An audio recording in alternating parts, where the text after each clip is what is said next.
our coaches are not moving forward. They're not evolving. I'm going to take it back. You know, when you think about coaching in the PSL, there are certain names that come to your mind. Clive Barker, Ted Dimitri, Pitso Mosimane, Gavin Hunt, Gordon Igesund, Ruud Krol. But if we take a closer look at it, we're not creating as many really good coaches as the league should be, as SAFA should be. And there's a couple of places where you can look at this and really dig down to some issues that you see here. Are these coaches being developed properly? That means I've got my licenses, I get up to a certain point, then I can go through the different leagues and end up at the top league in the country, end up at top leagues within Africa, the world. Are we doing enough to support those coaches that show a spark? You know, many of us speak about Urulani, and Urulani has had the best mentorship that a coach could have. But are we going to leave it up to Sundowns again to be the people that make sure that there's a structure to what these coaches are learning and what they can gain from other coaches? Are we doing that within the league, across the league? Are we finding gem coaches and polishing them at different structures? You don't have to be at Mamelodi Sundowns. But can we say with a degree of certainty that that guy is going to be the next big coach, that guy is going to be the next big coach? Who are the next big coaches in the PSL? The ones that show some fight. There's the Dondol Stars coach. Did very well. Where's he now? Is there a concerted effort by South African football to take him and nurture him into becoming a Rulani, into becoming a Pitso, hopefully? How many of those names that I just mentioned are well-seasoned coaches? Pitso started coaching in 2001. Gavin Hunt started coaching in 1995, and he's still one of the top coaches right now. So can we say that we're actually developing these guys? But I think it also comes down to the ambition of these coaches. How many of the coaches want to be better? You've got many seasoned coaches. Think about Steve Barker.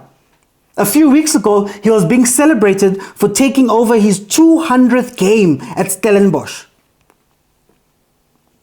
Tell me, what has that 200 games given him? Is Stellenbosch playing Confed games? Is Stellenbosch playing Champions League games? At least Gavin knows that, hey, I've won the league 4 times. Pitso knows, hey, I've won the league. I've won a star. How many of our seasoned coaches, both Steve Barker, both Eric Tinkler, how many of them can say that they've achieved something? And I want to separate it from speaking about clubs. I want to separate it. And the reason why I want to separate it from speaking about clubs is because I want to assess what these coaches individually think about their own careers and what they can do. Yes, Dens, you may never get a chance to coach at Pirates. Yes, Steve Barker, your team may be selling your best players every season. But it's the fact that you're staying there and sitting there and not thinking to yourself, you know what, let me go a bit further. I can even criticize Gavin Hunt in this regard. Gavin Hunt is one of the best coaches in SA. Possibly top 2 if you look at longevity. Why isn't Gavin coaching Ahly, Pyramids, Raja Casablanca, Simba? Why isn't Gavin Hunt, after so many years in the PSL, why isn't he going out And that's where I think these coaches are just comfortable. They're comfortable. Guys, Gavin saw it's hard. When you go to a team like Kaizer Chiefs, you're not going to have support from management. They're going to be interfering. You're going to have to take on a bigger team, a bigger responsibility, press. You can't say certain things when you coach a big team. And I think he looked at it and said, do I want to go do this in Egypt? Do I want to go do this in Tanzania? Do I want to go do this in Zambia? Nah, I'm just going to come back and be comfortable. Steve Barker had Amatax. They got relegated. He brought King Vasco da Gama, now Stellenbosch. He brought them back up. And then he's just comfortable. He's in control. He's in charge. Nothing is being asked of him. How many times are we going to see our local coaches taking jobs with no job security, with no contracts in some cases? In the case of Siema, Coach Lihlono Siema, Coach Dan Dance, where they had no contracts. When are they going to ask a bit more of themselves? Let's talk about growth. Speak about all of the different coaching clinics and coaching meetings and things like that Pitso attends. He's forever attending something, FIFA, to better himself. Yet we have coach after coach after coach after coach in the PSL that's just happy to have the job, to be in the rotation. It's fine, I'm going to be fired tomorrow. I'll find a job 2 days from now. And that's why I want to separate the teams, because they have a responsibility here too. But I'm not there. We're going to stick with these coaches. Why aren't we seeing them having coaching teams? Ernst Middendorf just came back from Germany and took three coaches, including Usinong from Skukune United. He's taken them to Tanzania. He's got a coaching core. Coach Pitso travels with a coaching core of 7 people. How many PSL coaches have that? How many PSL coaches have thought of having that? But you know what it is again? It's being comfortable. It's being comfortable. It's very hard to justify to a team that I need to bring 3-4 extra people with me. When they look at my CV and they go, Mara, I don't see that you've done much here.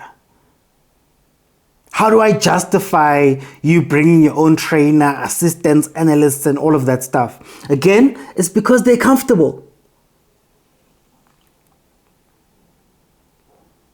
Why don't we have superstar coaches?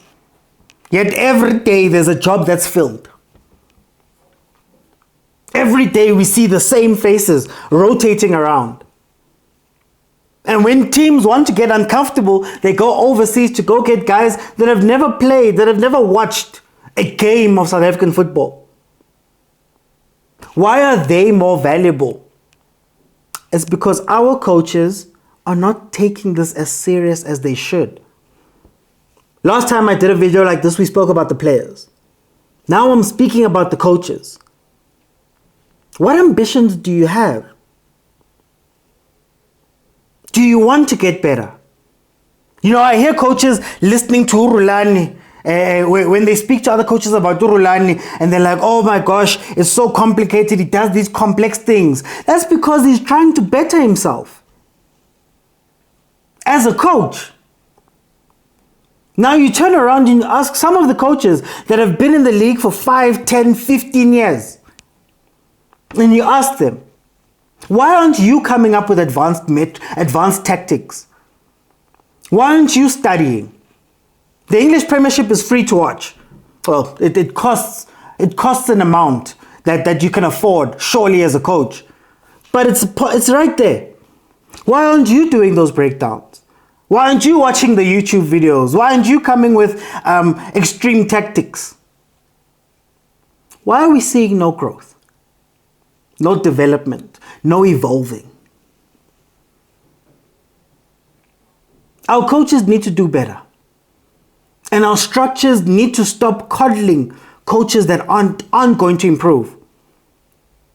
No, you shouldn't get a job after finishing 14th, 13th for 6 years in a row. You shouldn't get a job. You shouldn't be first in line.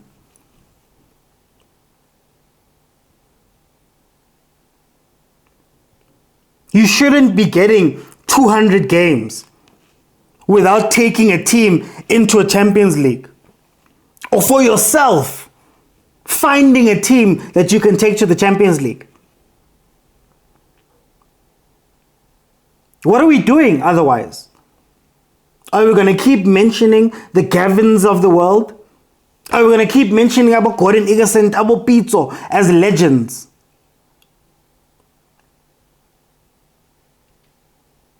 And not saying, but guys, we need to create some new blood.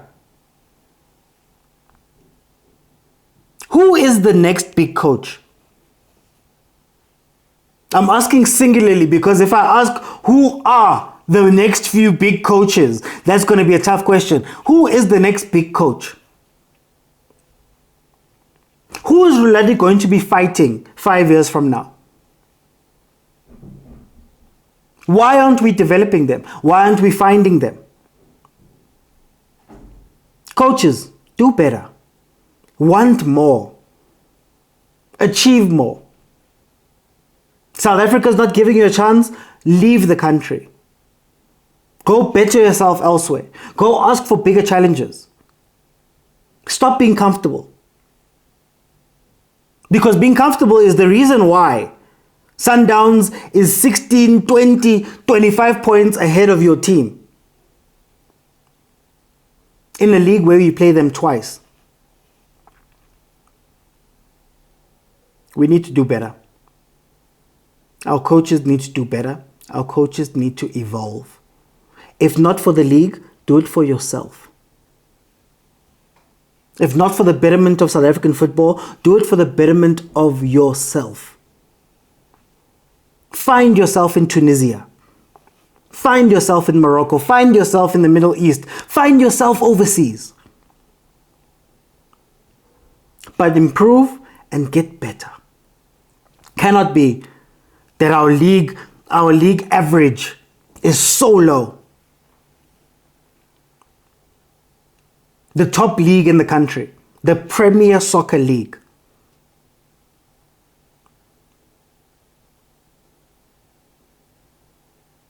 Attend the courses you need to attend. Watch the YouTube clips that you need to watch. Analyze the overseas teams, your Man Cities, as much as you need to.